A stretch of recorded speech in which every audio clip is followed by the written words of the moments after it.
Our ship, the Carnival Miracle, left the port of Long Beach on December 7th on a 16-day cruise to Hawaii. On this cruise, we had a cabin on Deck 5 with a balcony. Although the balcony overlooked one of the lifeboats, we still had a good view and a place to relax outside in private.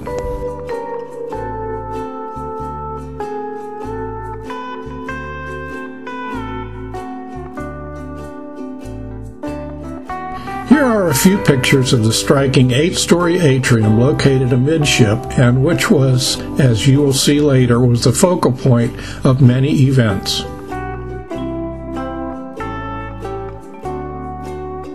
The ship has many venues for entertainment and just plain relaxing. Pictured here is Gadsby's Garden, one of the quiet places to relax and read.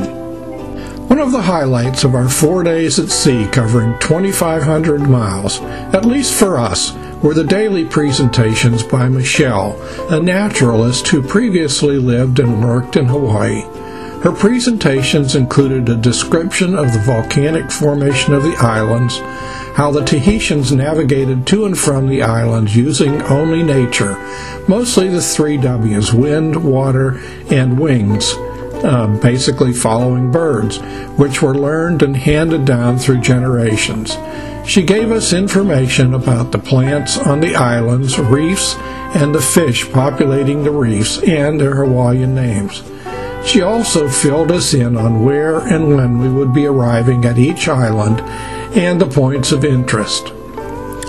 Speaking of which, we learned that the Hawaiian island chain is made up of 132 islands, only 8 of which make up the state of Hawaii.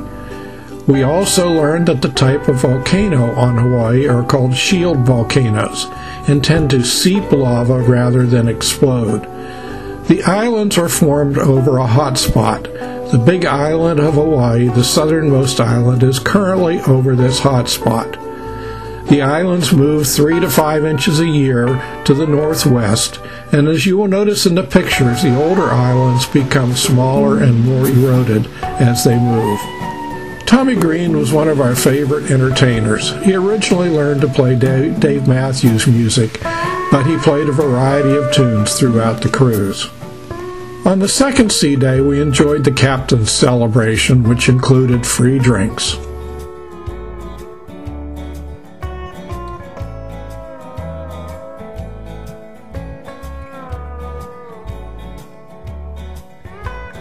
The ship has a 10-piece orchestra that played at many evening shows. Here are some of the band members entertaining us with some jazz at the Jeeves Lounge area. This shows a picture of the main dining room. We dine most nights here with 2 very nice and enjoyable couples. These next few pictures are of the Mad Hatter's Lounge, where the comedians of the Punchliner Comedy Club performed.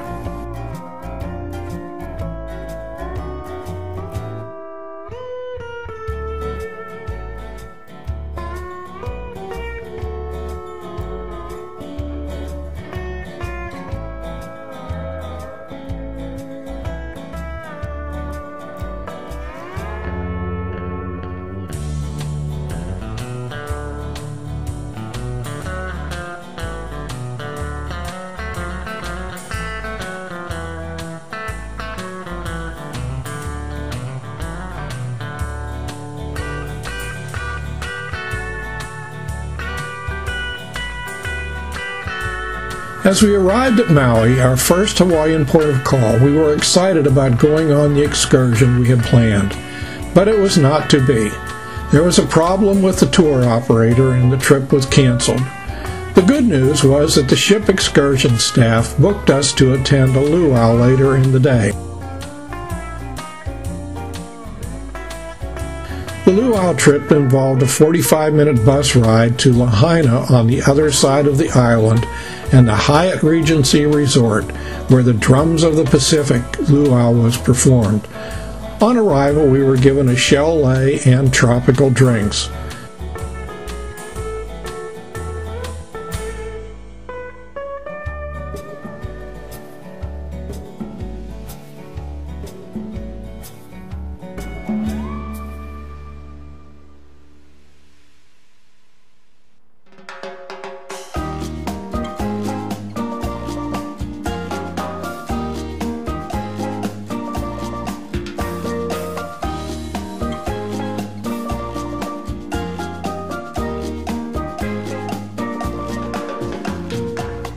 Part of the luau tradition is the cooking of a pig in the ground, which was ceremoniously dug up prior to dinner. Dinner was a fantastic buffet, which was immediately followed by the fantastic luau show.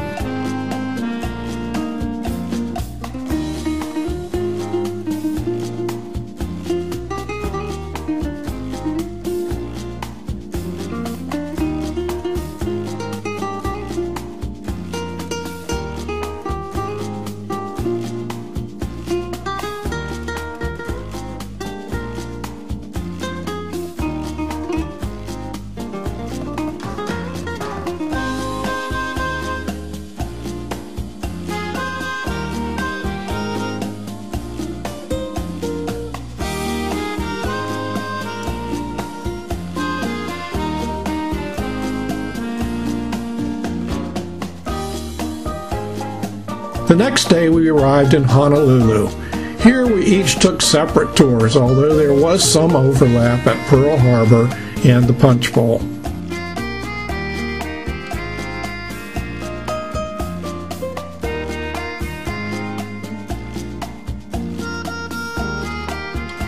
Visiting Pearl Harbor is an unforgettable experience. Officially, it is known as World War II Valor in the Pacific National Monument. It is a large area. At the far right in this picture are 3 exhibit halls with displays describing the events leading up to the attack itself, and the post-attack period. At the appointed time on your ticket, you went to a theater where we were shown an orientation video. After the movie, we went outside and boarded a shuttle boat operated by the Navy for a short ride to the Arizona Memorial. In the orientation, we were told to respect the solemnity of this site because it is, after all, a cemetery. This shows a remembrance circle with the names of those servicemen who perished in the attack. This map shows the layout of Pearl Harbor. Here's a picture of the ship's bell from the Arizona.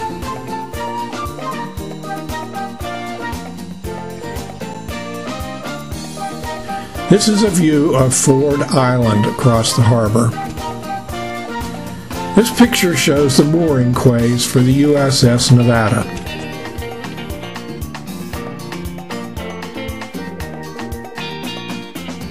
Here we are at the entrance to the Arizona Memorial.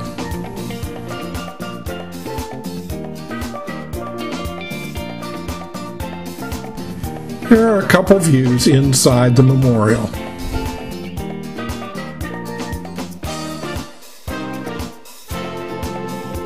This drawing inside the memorial shows how the memorial is positioned over the USS Arizona. Here are some views of the sunken ship. The water here is so clear that you can easily see the ship's remains.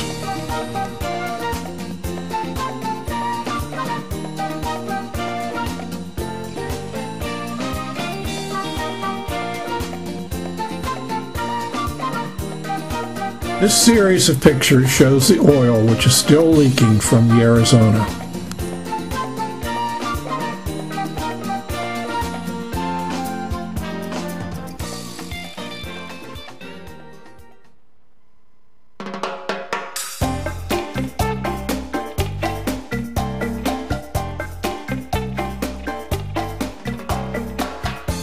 This wall at the end of the memorial is a listing of the names honoring the 1,177 crewmen who died on the Arizona during the Japanese attack. Not far away is the battleship Missouri. Recall that it was on the deck of this ship where the treaty ending World War II in the Pacific was signed. It is fitting that these ships commemorating both the beginning and the end of World War II are located together. Normally, warships are docked with their bow facing out to sea. Here the Missouri is docked with its bow facing the bow of the sunken Arizona, out of respect for the lives lost here. It is interesting to note that within a matter of weeks, all the ships except the Arizona, Oklahoma, and Utah were repaired and were returned to service, as was the damage to the buildings at Wheeler Field. Looking like a giant pearl, the sea-based X-band radar SBX-1 is a floating, self-propelled mobile radar station designed to operate in high winds and heavy seas. It is part of the U.S. Defense Department Ballistic Missile Defense System. The radar has been described as being able to track an object the size of a baseball over San Francisco and California from the Chesapeake Bay in Virginia, approximately 2,900 miles away. The radar will guide land-based missiles from Alaska and California, as well as other in-theater assets. The next stop was Wheeler Field, where fighter planes were parked wingtip to wingtip and were devastated in the Japanese attack.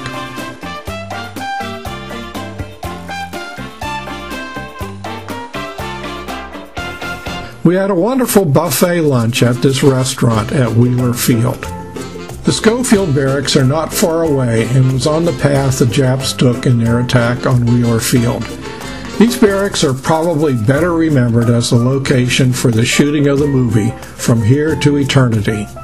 Remember the scene where Burt Lancaster and his men broke into the armory, took the weapons, and scrambled to the roof of the barracks pictured here to shoot the Japanese airplanes.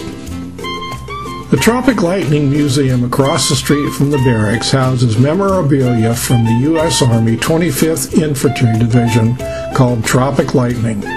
This unit was activated on the 1st of October 1941 in Hawaii and conducts military operations in the Asia-Pacific region. Richardson Hall, pictured here at Fort Shafter, is nicknamed the Pineapple Pentagon. General Robert Richardson, commander from 1943 to 1946, was an art lover and commissioned the two cast grill works on either side of the front door. These grill works show Army unit insignias in each square. This insignia in the floor at the entrance to Richardson Hall, the headquarters for the U.S. Army in the Pacific, was originally designed and approved for the U.S. Army Forces Pacific Ocean areas on October 18, 1944. The patch contains a red arrow and white stars on a blue field. The red arrow of war denotes the valor and self-sufficiency of the forces of the command. The blue field represents the vast expanse of the command area. The white stars portray the North Star, Big Dipper, and the Southern Cross, which locate the command headquarters. The stars of the insignia also recall a key date in the history of the U.S. Army and the U.S. Armed Forces in the Pacific. The total of 12 stars represents the month of December, the 7 stars of the Big Dipper the 7th day, and the 4 stars of the Southern Cross, plus the North Star, the year 41. 12/7/41. December 7th, 1941, the date of the United States entry into World War II. General Robert Richardson was commander from 1943 to 1946 and was an art lover and commissioned the two cast grill works on either side of the front door. These grill works show Army unit insignias in each square. Inside and around the front door, Richardson commissioned the painting of a mural done by an Army Master Sergeant. Since the artist could not sign his name to the artwork, he chose to paint different expressions of a likeness of himself in the face of each soldier. Inside, around the front door, Richardson commissioned the painting of a mural done by an Army Master Sergeant. Since the artist could not sign his name to the artwork, he chose to paint different expressions of a likeness of himself in the face of each soldier. The cannon pictured here commemorates the weapons used by King Kamehameha in his battles to unite the Hawaiian Islands.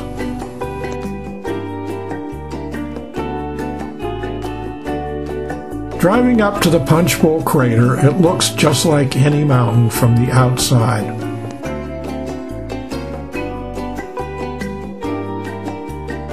But inside the crater at the top of the Punch Bowl is the National Memorial Cemetery of the Pacific.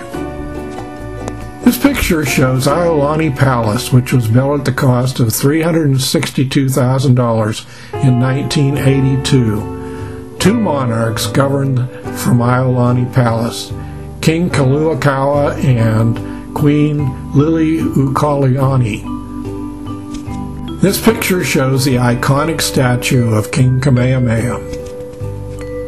Across the street from Iolani Palace, a second palace was constructed by King Kamehameha V. Today it is the Hawaiian Courthouse. The last stop in Honolulu was the Bruseum.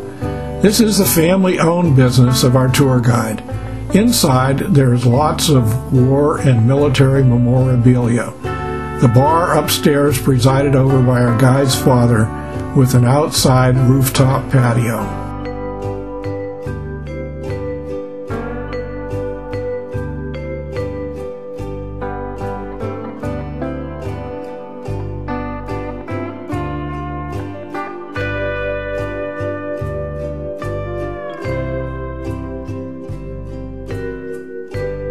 The first stop on our tour of Kauai was to see a blowhole in action. This is where the seawater rushes into a tube and then shoots up into the air. This tube was created by a lava flow.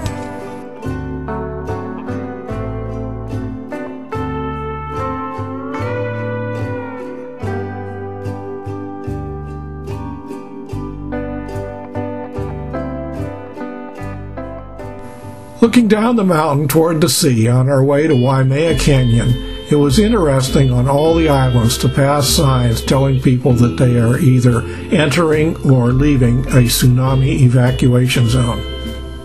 Where this river enters the sea is supposed to be the spot where Captain James Cook first landed on the islands. This picture shows a statue of Captain Cook in a nearby town. I guess you have to believe me on this since the picture was hard to take through the tinted window of a moving bus.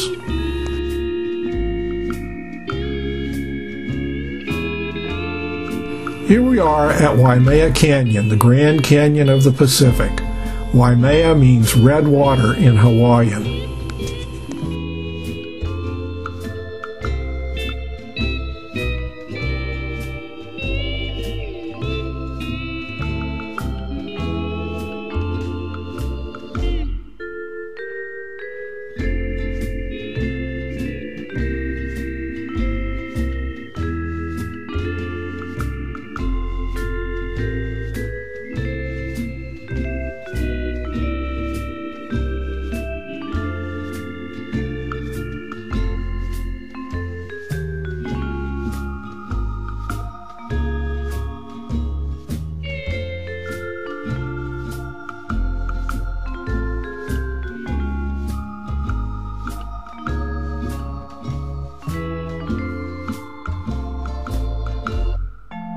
The short bushes you see here along the road are coffee plants.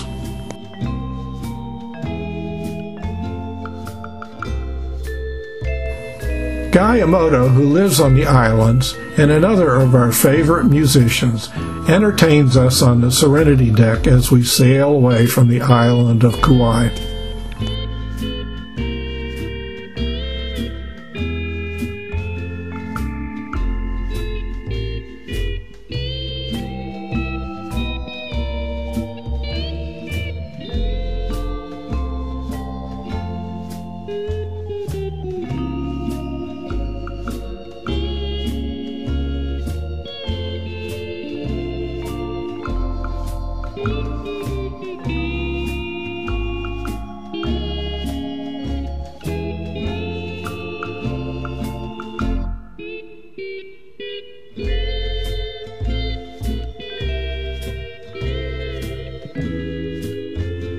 Kona is a tender port where the ships use the lifeboats to shuttle us to and from shore.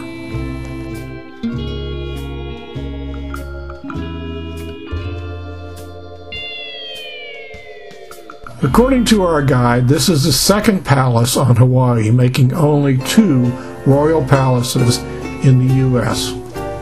Looking down the slopes of the volcano toward the sea, what you see being grown is coffee.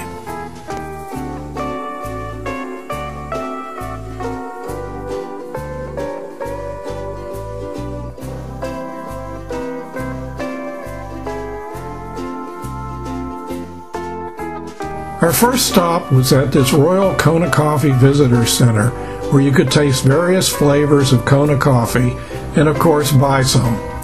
1 pound of 100% Kona coffee sold for about $31. Only coffee grown in this region can be called Kona coffee. I won't even try to say the Hawaiian name of this place. This bay with its sheltered canoe landing was a natural place for the royal chiefs to establish one of their most important residences. Separated from the royal grounds by a massive wall built about 1550, was a place of refuge for defeated warriors and people who violated the sacred laws, most of which were punishable by death. If the violator made it to this place, then they were spared. In 1819, Kamehameha II abolished this practice, and in the 1920s the area was set aside as a county park. This picture is a half reconstruction of their temple. A rebuilt mausoleum that once held the bones of 23 chiefs is surrounded by carvings that supposedly guard the mausoleum. This picture shows a traditional Hawaiian game using pebbles. Pebbles carved into the rock, perhaps used for dyes or evaporate ocean water to get salt. This shows a tree mold formed from lava.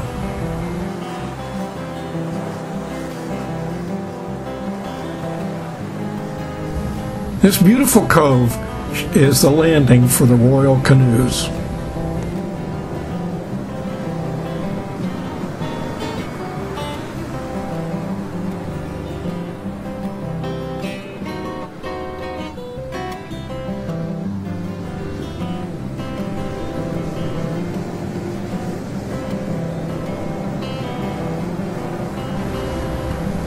This is a platform where thatched huts were built.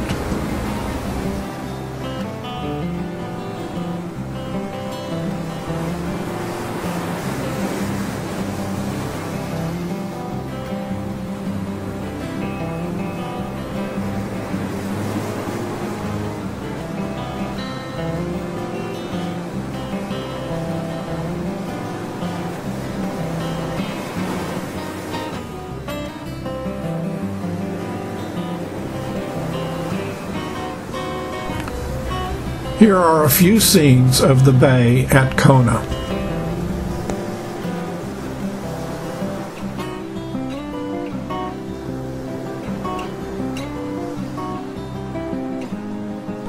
The young girl pictured here was expertly playing the violin of Christmas and Hawaiian tunes for donations. Her proud parents sit close by to the right. We spent some time shopping along this bazaar of street vendors and stores for a while. Here are some pictures showing the tendering process back to the ship.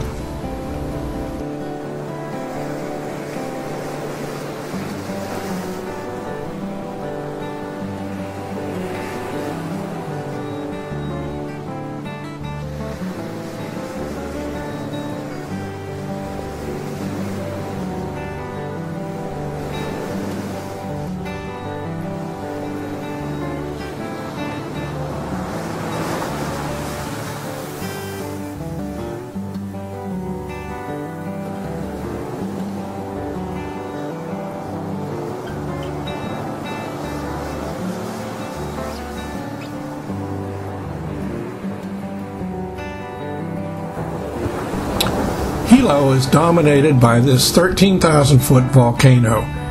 You can just make out the observatories at the top in this picture. Considering that peak is the top of a mountain whose base is 18,000 feet below sea level, it could be the tallest mountain in the world.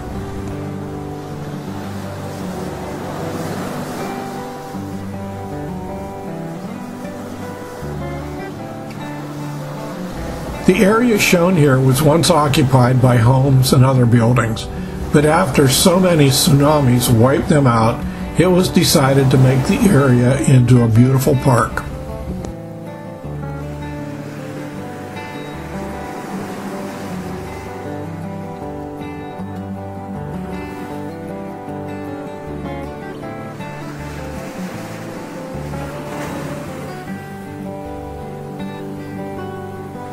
Along the way to the volcano site in the Volcano National Park, we saw numerous steam vents.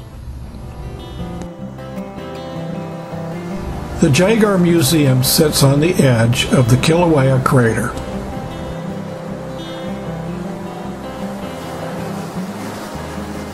This volcano sits atop the hot spot mentioned earlier and has been erupting on a continuous basis since 1983.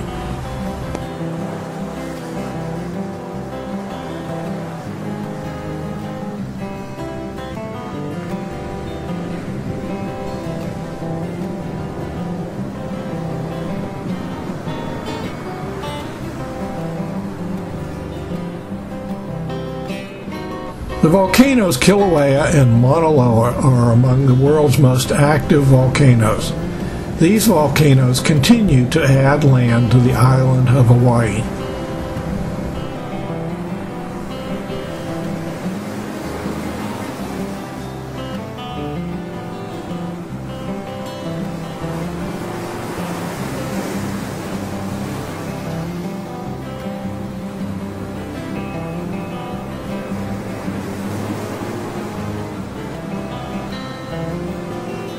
The Polynesians came to the shores of Hawaii over 1,000 years ago in large double-hulled canoes. These native Hawaiians recognized a pantheon of gods, goddesses, guardian ancestors, and had traditions that are still practiced today. One of these goddesses, Madame Pele, shown in these dramatic pictures at the Jaeger Museum, is said to reside in this volcano and is revered as the giver and taker of life.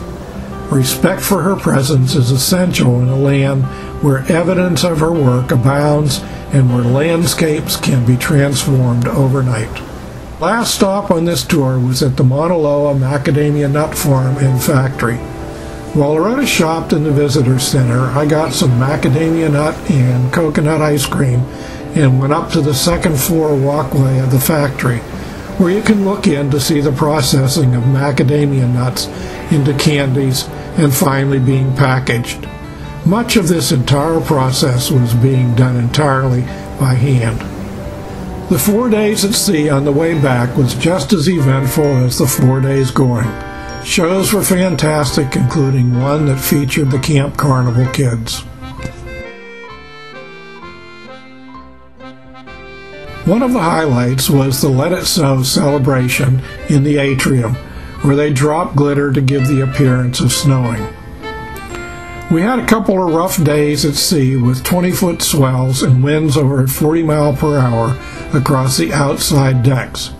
It was so rough that the crew closed the outside decks and postponed by one night their big tribute to the Beatles show, Ticket to Ride. But the fun continued on the inside. This picture shows a band of 4 Filipino musicians who were amazing and could play anything.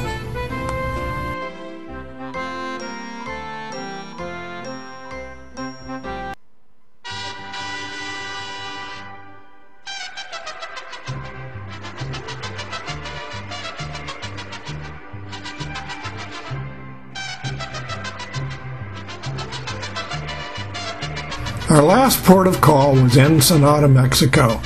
We did not arrange an excursion here, but instead we just got off the ship and wandered the streets for a while. Ensenada is a clean city, unlike many Mexican towns, as you can see from this series of pictures. Vendors selling all variety of goods crowded the sidewalks, and there were many beggars, mostly women with young children. We saw some children no older than perhaps 3, either begging or trying to sell you trinkets. For some reason it seemed that everywhere you looked there was a pharmacy with a large sign selling Viagra and Cialis. But they had their Starbucks and a Santa in a street bazaar.